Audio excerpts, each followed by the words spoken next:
After the Civil War ended and all African American slaves were freed, America started looking west. In 1803, Napoleon agreed to give up a massive amount of land that went straight through what we now see the U.S. as.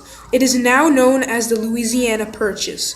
With the purchase about doubling the size of the U.S. and the war being over, it was finally time to start getting people to settle there.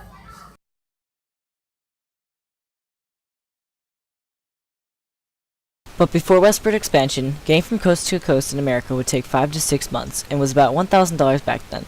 Seeing this as a problem, the government passed the Pacific Railway Act that allowed the ambitious organizations, the Union Pacific and the Central Pacific, to make railroad track 2,000 miles across the West. The Central Pacific, led by Charles Crocker, would start in California, and the Union Pacific, led by Grenville Dodge, would start in Nebraska. In the beginning of the Central Pacific's journey, though, they had to get through the Sierra Nevada mountains. But silver was struck nearby, and many of the Central Pacific workers left for the chance of riches.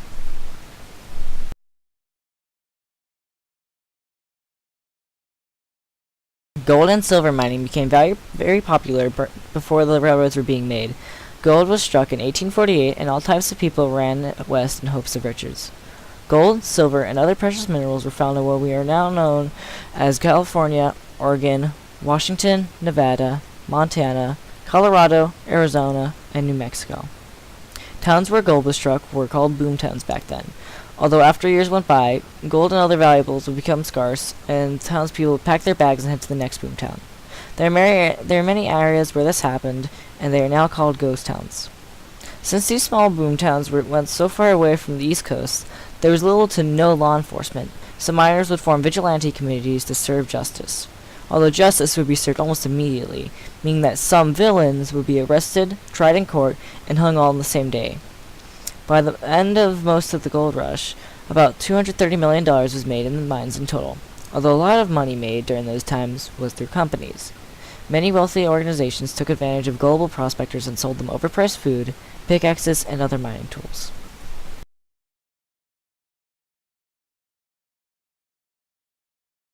Back to the railroads. Because of all of his workers leaving him, Charles Crocker had to hire Chinese workers to go through the mountains, making them use explosives called nitroglycerin. Nitroglycerin was a very deadly explosive that nobody other than the Chinese would deal with. At least 1,000 Chinese workers were killed during the making of the railroad, and so the Transcontinental Railroad was finished on May 10, 1869, in Promontory Summit in Utah Territory. But the Chinese were not given any of the respect that they so hardly deserved. The making of the new railroad opened up many doors for settling. Now that railroads were in place, getting over to the Midwest would take less than a week to get to. So the government was trying to make a push for urbanization to occur in the Midwest, specifically the Great Plains. So Congress passed the Homestead Act of 1862, which gave land to anybody who was willing to move to the Midwest. This encouraged many people to travel there to claim land. Another reason why government gave for settlers to move west is Manifest Destiny. Manifest Destiny was the belief that non-natives were given the right by God himself to take the land from the unholy savages that they called Indians. This caused conflict with settlers and Native Americans. About 1/4 of all these settlers were single women and freed slaves. There were many advantages going to the open West. For 5 years, the deed to the settlers' land would be the government's, but after that, it was all theirs. The majority of people in the Great Plains would have a great sense of accomplishment because everything that they produced was their own. So many people moved to the West to settle. That grain and cotton became less valuable, and farmers lost a lot of money due to that. There are also many other problems that people living there would face, such as prairie fires, lack of wood and other building materials, snakes, insects, and very harsh storms and tornadoes. Also, the soil there was horrible. They had an extra layer called sod, which farmers had to break through. That earned the name sodbusters. Because of these horrible living conditions, farmers started a political movement called the People's Party, or the Populist Party as many people know it. This party was meant to convey the agricultural interests to the government. Many settlers could not handle the horrible conditions of the Great Plains, making about 1/3 of them give up and return to their homes.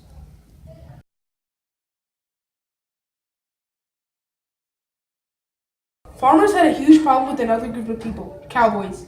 Cowboys scared away farmers' cattle and other farm animals. To stop them, ranchers put up barbed wire to prevent cowboys from taking them. Cowboys dated all the way back from the colonial times. The main point of cowboys was led to herd longhorn cattle towards railroads so they could be slaughtered. They would spend days moving these herds over thousands of miles. Out of all cowboys in the West, at least 1/4 of them were blacks.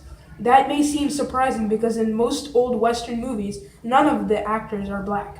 That is because African American people were still heavily discriminated.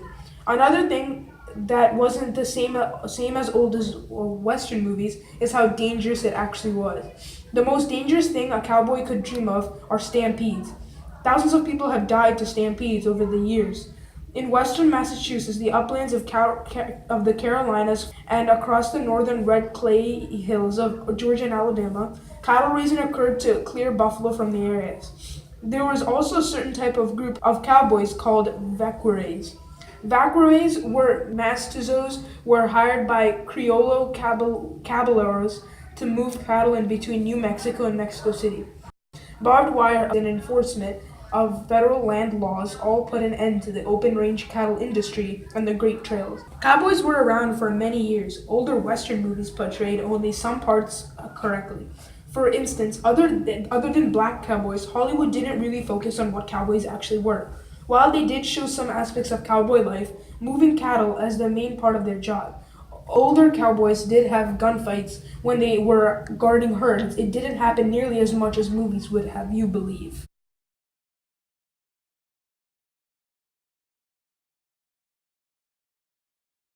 But longhorn cattle wasn't the only important herd animal at that time. Buffalo was also a big commodity.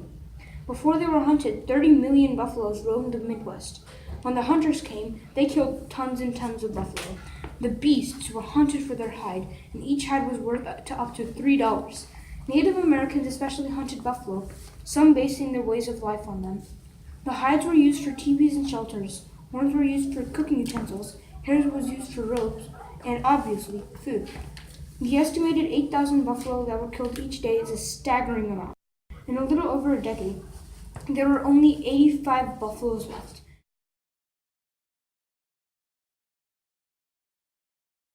A law passed saying that all hostile Native Americans should be killed. Because of this, Native Americans faced starvation. They were hunted, many of them surrendering and being forced onto very small reservations. Although as expected, many tribes wouldn't give up their land, and a lot were actually on the Great Plains where settlers were trying to live, also causing conflicts. There were many skirmishes that occurred with Indians during the westward expansion, like Sand Creek Massacre during the Colorado War, the Battle of Little Bighorn, the Dakota War of 1862, the Black Hills War, or the battle that marked the end of the last independent Native American, the Battle of Wounded Knee. The Battle of Wounded Knee was caused when the Sioux leader, Sitting Bull, was killed and frightened Indians fled, but they were caught. While American soldiers were disarming the remaining Sioux, someone who was not known fired a gunshot and sparked a horrifying deadly battle. The American army men fired their guns at Indians in a panic, causing both sides to start fighting. In the end, the conflict led to over 200 Sioux deaths. This marked the end of the Sioux that were the last main tribe to be free. In all, the main idea of westward expansion was to get people to settle west, hence the name. But whether it is done well is up to you.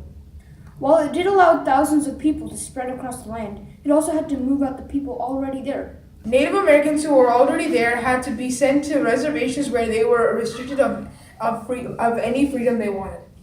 So while we as a nation grew in size, we almost completely eradicated an entire race of people who had the right to stay put. But whether you disagree if we were in the wrong or not, you can't deny that a lot of progress was made.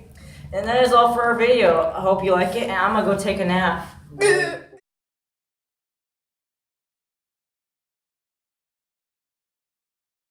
Restricted of my Simon Sitting Bull! I'm Sitting Bull!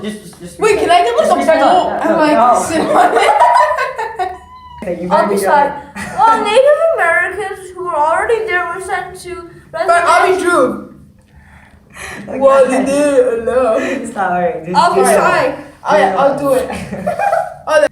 Native Americans who were already there had to be sent to reservations where they were restricted of any freedom they wanted. Why? So while the nation grew in size, No, forget it. no, you have to be the bull and then sit. I'm actually hold on. I'll be right back. No. A race of people who had the right to stay put. Oh, okay. And that is all for our video. Wait, no!